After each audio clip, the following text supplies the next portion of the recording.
आपके साथ शेयर करूंगी महाशिवरात्रि स्पेशल शकरकंद का हलवा की रेसिपी।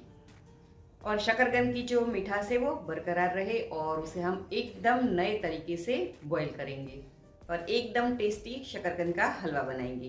तो चलिए रेसिपी शुरू करते हैं। नई रेसिपी सीखने के लिए मेरी चैनल को सब्सक्राइब करें और बाजू में दी गए हुए बेल आइकन को ज़रूर से दबाएं ताकि नई रेसिपी की नोटिफिकेशन आपको सबसे पहले मिले। शकरकंद का हलवा बनाने के लिए मैंने यहाँ पर 500 ग्राम जितने शकरकंद लिए हैं। ये शकरकंद न ज़्यादा पतले और न ज़्यादा मोटे ऐसे पसंद करने हैं। शकरकंद में मिट्टी ज़्यादा होती है तो मैंने उसे अच्छे से वॉश कर लिया है और उसे मैंने अच्छे से पोंछ भी लिया है। तो इसे हम नए तरीके से बॉईल करते हैं। वो कैसे करते हैं ये देख लेते हैं। तो उसके लिए मैंने यहाँ पर मोटे तले वाली कढ़ाई ली है। यहाँ पर ध्यान रखना है हमें इस तरह की मोटे तले वाली कढ़ाई का ही यूज़ करना है। अब इस कढ़ाई को हम घी से इस तरह से ग्रीस कर लेते हैं। वैसे भी हम शकरकंद का हलवा है वो घी से बनाते हैं, तो हो सके तो तेल का यूज़ नहीं कीजिएगा। तो शकरकंद को इस तरह से हम कढ़ाई में रखेंगे। मैंने शकरकंद के इस तरह से बड़े बड़े टुकड़े कर लिए ताकि वो कढ़ाई में अच्छे से सेट हो जाए। अब हम इस तरीके का नैपकिन लेंगे। यहाँ पर नैपकिन है वो हमें पतला नहीं लेना है, थोड़ा सा मोटा वाला लेना है और इसे हम इस तरह से पानी में भिगोएंगे और हल्के हाथों से थोड़ा सा पानी हम इसमें से निकाल लेंगे। ज़्यादा प्रेस करके हमें पानी नहीं निकालना है, ये बात का ध्यान रहे। अब शकरकंद वाली कढ़ाई में हम इस तरह से भिगा हुआ नैपकिन रखेंगे और शकरकंद को अच्छे से हम कवर कर लेते हैं। अब कढ़ाई को गैस पर रख देंगे और सबसे पहले उसे ढक्कन लगाएंगे और गैस को हम 1 मिनट तक हाई फ्लेम पर रखेंगे। मैं आपको दिखाती हूँ। ये देखिए गैस की हमें हाई फ्लेम रखनी है और 1 मिनट के बाद गैस को हमें बिल्कुल लो पर कर लेना है और शकरकंद को हमें 15 से 20 मिनट तक इसे कुक होने के लिए छोड़ देना है। अब मैंने यहाँ पर 1/4 कप जितना हल्का सा गर्म दूध लिया है और उसमें 1/4 टीस्पून जितने केसर के धागे लिए हैं वो ऐड कर लेते हैं और केसर के धागे को हम अच्छे से मिक्स कर लेते हैं। केसर वाला दूध है वो शकरकंद के हलवे में बहुत ही टेस्टी लगता है, एक बार ज़रूर से ट्राई कीजिएगा। तो दूध में केसर है वो अच्छे से मिक्स हो गया है। अब हम इसे साइड में रख देंगे। तो 20 मिनट जितना समय हो गया है और अब हम कवर को खोल लेते हैं और चिमटे की मदद से हम नैपकिन को इस तरह से निकाल लेते हैं। तो ये देखिए शकरकंद का कलर है वो बिल्कुल चेंज हो गया है। अब उसे हम नाइफ़ की मदद से चेक कर लेते हैं कि वो अच्छे से कुक हुए हैं कि नहीं। तो ये देखिए शकरकंद है वो परफेक्ट तरीके से कुक हुए हैं। अब हम इसे निकाल लेते हैं। तो है ना एकदम सिंपल इसे बॉईल करना। इस तरह से शकरकंद बॉईल करने से उसकी जो मिठास होती है ना वो नेचुरल रहती है।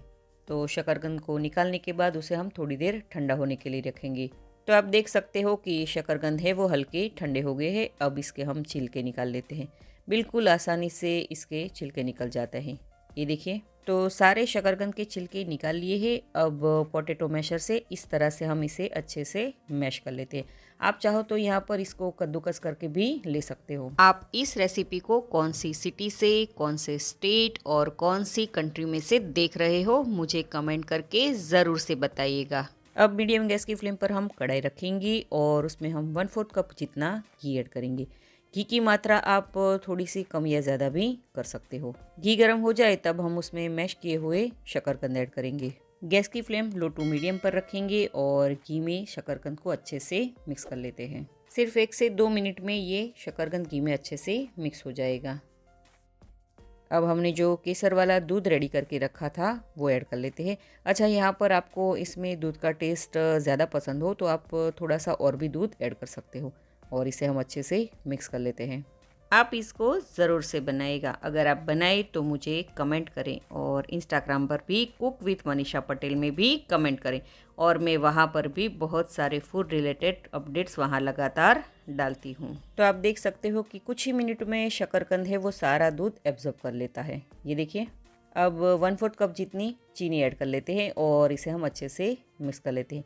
चीनी आप अपने टेस्ट के हिसाब से ऐड कीजिएगा और हाँ शकरकंद है वो कितने मीठे हैं उस पर चीनी कितनी हमें डालनी है वो डिपेंड रहता है।